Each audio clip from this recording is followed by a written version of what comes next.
Lynette, I'm really sorry if I became too straightforward with you. Pero alam mo naman, di ba? May pinagsamahan tayo. And I'm just really concerned. Ayoko lang na mapunta ka sa maling tao.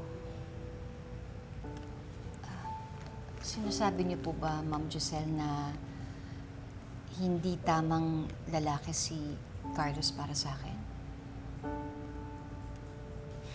Well, sa tingin ko lang kasi he's too controlling. Parang masyado siyang overbearing. He doesn't give you the chance to speak for yourself. Para bang, pati ba naman yung pagkain na kakainin mo, siya pa nagde-decide? That should be a red flag. Ma'am Giselle, gusto ko naman po yung ginagawa ni Carlos. Kasi pakiramdam ko na alam ni Carlos yung mga gusto ko, yung mga pangangailangan ko. Parang I feel protected po. Pakiramdam ko na importante ako sa kanya. Something na hindi ko po naranasan yun. Alam niyo po, buong buhay ko, palaging ako na lang ang nag-aalaga sa ibang tao.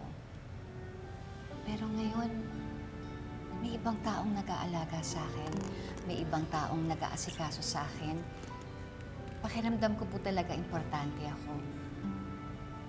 Kaya, gusto ko po yun. Okay lang po yung ginagawa sa akin ni Carlos. Pwede palang mangyari sa akin yun, na pwede pala akong alagaan at mahalin ng totoo.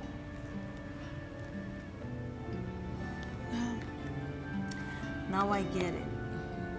So Carlos brings out the feminine energy in you, right? Sabagay, ikaw naman ang makakasama niya. Ikaw ang makakakita ng ugali niya. Lahat ng kilos niya na hindi namin ma-experience, ikaw makaka-experience. So, if you really think that Carlos will make you happy and masaya ka, then so be it. Ang importante, maging masaya ka at maging masaya si Annalyn.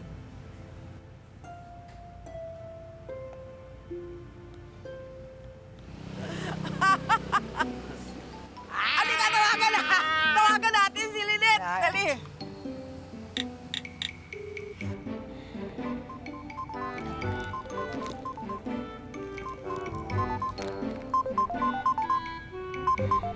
Si John Susan, sagutin ko lang po, ma'am. Okay, now I need to go to the restroom. Sige po. Hello, Chang. Hello, Lynette! Ay, naku, Lynette, may chichika ako sa'yo. Nakita namin ni Chang si Moira at si Chang gustong ipahuli sa dog pound si Moira. Chang, pwede ho ba? Iwasan niyo na po si Moira. Eh baka mamaya mapahamak pa kayo dyan. Baka mamaya saktan pa kayo ni Moira. Naku, umiwas na kayo. Huwag niyo nang pansinin na si Moira. Ha? Don't ask! Don't ask! Wag kami! Chang, pwede ho ba? Ayoko na pong isipin si Moira. Lalo na ngayon na medyo nagiging okay na po yung mga sitwasyon.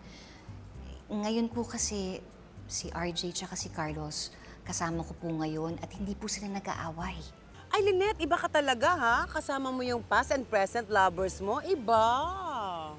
Ako, mahabang kwento. Basta importante, ligtas tayong lahat. Kaya pwede ba umuwi na kayo?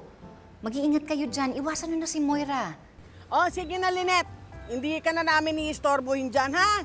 Ingat! O sige po, bye-bye. Paano ba yan? Halika na. Sundan natin.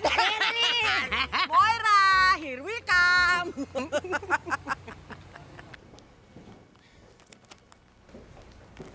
Bili na po kayo ng rose. Ay, 100 lang po. ate, magkano po? 100 lang po. 100? Oh, nagmahal na pala. Eto po. 500 po. Ay, hindi na po, ate. Sa inyo na po yan. Tago niyo na Ay, po naku, yan. maraming salamat po. God bless po. Ay, sige Thank po. you. Salamat po. Ingat po kayo. Thank you po.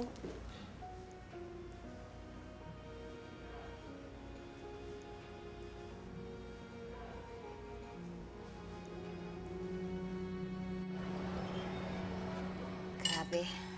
Ang sarap ng pagkain dito, no? Nagustuhan mo rin yung ribs, no? Ay, opo ma'am. Lahat po masarap. Oh, I almost forgot. Lynette, please naman, open your pasalubong. Ay, sige po.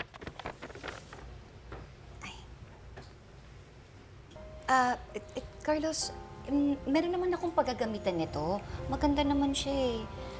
Ma'am Giselle, maraming salamat dito ah. You're welcome, Lynette. What about you, Obeng? What do you think of the dress?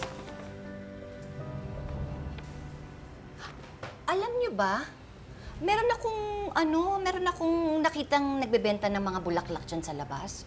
Ay grabe, ang mahal na pala ng mga roses ngayon. 100 pesos yung isa. Samantalang dati, 40 pesos lang.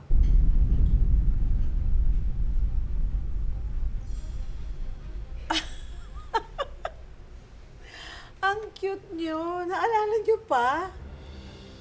Sa bagay, sabi nga nila, may mga alaala daw na hindi ganun kadaling makalimutan. Lalong-lalo na kung involved ang mga taong mahalaga sa buhay mo. Parang kayong dalawa. Ma'am Giselle. I'm sorry. Giselle, RJ, kailangan namin umalis. May mga meeting pa kami sa East Ridge. But the desserts are coming. Di ba sabi mo we won't miss dessert? Sorry, Giselle, pero kailangan namin umalis. Di ba, Lynette?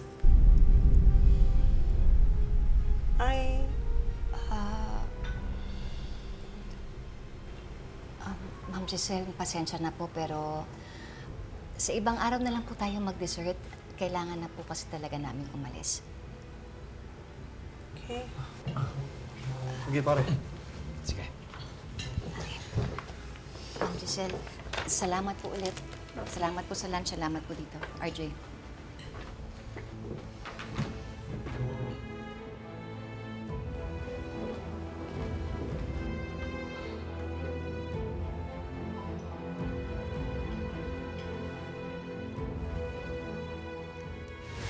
Pinsan na si nanay, mas mahirap na makasama ko siya at saka si tatay.